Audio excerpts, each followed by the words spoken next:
Hello, freight broker family. I hope you're well today. Hope your families are well. Another beautiful day is upon us, and I hope you're just as excited, or maybe even more excited than I am, about the opportunities that lie ahead for you and I. Today, I want to talk to you about a statistic, a fact that I think as business owners, we cannot ignore. I know sometimes we come into a business and we are super optimistic, we're excited about the opportunity, and I think that is imperative. We need to be optimistic, we need to be excited about something that we're getting ready to do. But at the same time, we need to understand what we're getting into. And the statistics say that 9 out of 10 businesses, about 90% of small freight broker businesses, will fail within the first 10 years, right? And I think when we take a look at that statistic, we have to look at it for what it is and understand that there's a likelihood, a very, very good likelihood, that you and I, our business will not be in business after a 10-year period, right? Now, with that said, that doesn't necessarily mean that you're doomed for failure right out of the gate, but it does mean that we have to take some things into consideration, that the vast majority of businesses will fail within that time period. So if that is the case, and it is, then we need to, I believe, strategize. We need to have a strategy so that we deal with that statistic. I've been in business now for about 7 years, and I have every intention of going to 10 years and going beyond that time period. But the statistics say that I might not make it to 10 years. There's a good likelihood that I won't make it. So I have to do something now to protect myself, protect my business against that downside risk.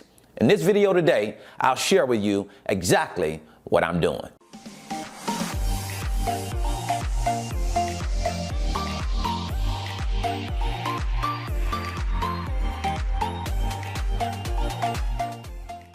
The business that you first start is very likely that's not the business that you'll end up running and operating successfully.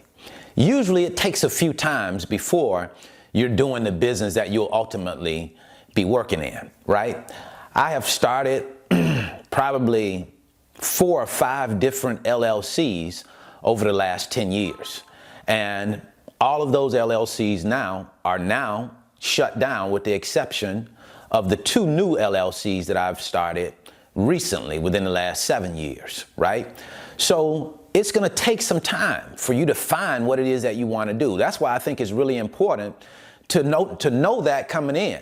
So if you happen not to do well in the first business, or you look at that first business at some point and feel like, hey, it's time to move on to something else, then move on to something else. Don't be discouraged because that didn't work, because that's usually how it works. The first one is probably not the business that you'll be working at the end of the day. And what's also worth consideration is you're probably not going to sell your business. I know sometimes we have this idea that we're going to sell the business for some big sum of money one day, but that's probably not going to happen, because less than 1% of businesses actually sell.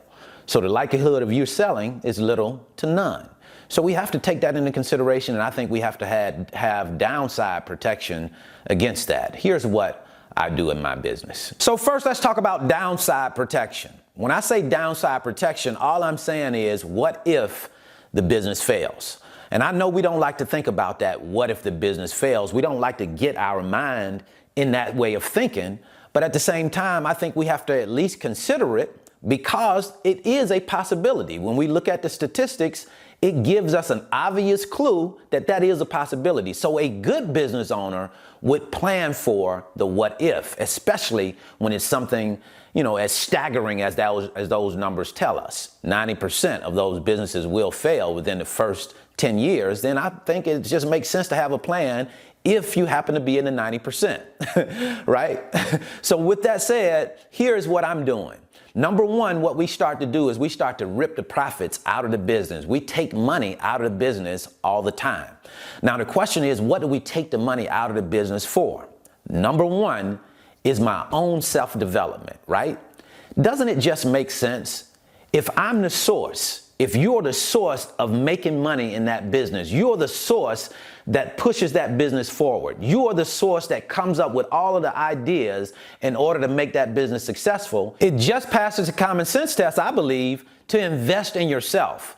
You see, because if you are the one that has to make everything happen, you have to be on top of your game. You have to be on top of your communication game. You have to be on top of your sales game. You have to be on top of your people skills, your interpersonal skills game. Everything you have to be on top of. So you need to make sure that you are bringing your best you to the table. How do you do that? You educate yourself. I don't have any problem with spending money, and I don't mean small amounts of money. I've spent a lot of money on getting up on what's going on in the business world and getting it through people who have been there, done that. I don't have any problem with that. I have business coaches, and I even today still have business coaches, people that I see that are out there doing things, and I say, man, that is the person that I need to learn from. So I think it's important that we invest in self. You are the catalyst. You are the person that has to make it all happen. So you got to be sharp. You got to be up on your game. And how you do that is through education. And just to make sure we're on the same sheet of music, when I say education, what I'm talking about is educating myself through other people's experience. People who have actually done the things that I want to do in business, I can recognize that and I want to learn from those people. I'm not talking about going and sitting in a college classroom, because for me, college is a waste of time, a waste of money. That's just for me. I'm not saying that's for everybody. Different strokes for different folks. You see, I'm looking for a specialized knowledge, not a general knowledge. Now, the next thing that we do with the profits we take out of the business is we identify companies we believe will be around for longer than 10 years. If we already said that there's a possibility that our business won't make it for 10 years, then it just makes sense to hitch your wagon to somebody you believe will be around for 10 years or longer, right? And I choose to play this game through passive investing. And I mean truly passive investing by investing in index funds like the S&P 500. Because the S&P 500 gives you broad exposure to some of the best companies in the world. Companies like Apple, Google, Amazon, Facebook, Netflix, right? And even Tesla. So I want to be able to invest in those companies without having to do a whole lot of work so I can continue to focus on growing my business. Here's the reality. I realize that 10 years is a long period of time for a business. And I know that what I'm doing now may not be working in 10 years in a freight broker business. So the reality is there's a real possibility that Alliance Logistics may not be around after a 10-year period. So I have to take these years very, very seriously and capitalize on the profits that I'm making now. Use those profits now very wisely so I can sustain myself and perhaps set myself up for another venture down the road. So we have to make very good decisions now. That's what I wanted to share with you today. I certainly hope this information has been helpful. If you're interested in learning more about the freight broker business, I'll leave a free link in the description. It's my 5-video series, and I titled it, How the Load Movement Process Works. It brings you into the office with me and let you watch me as I move loads, talk to shippers and carriers to give you a better understanding of how the business works before you come into it.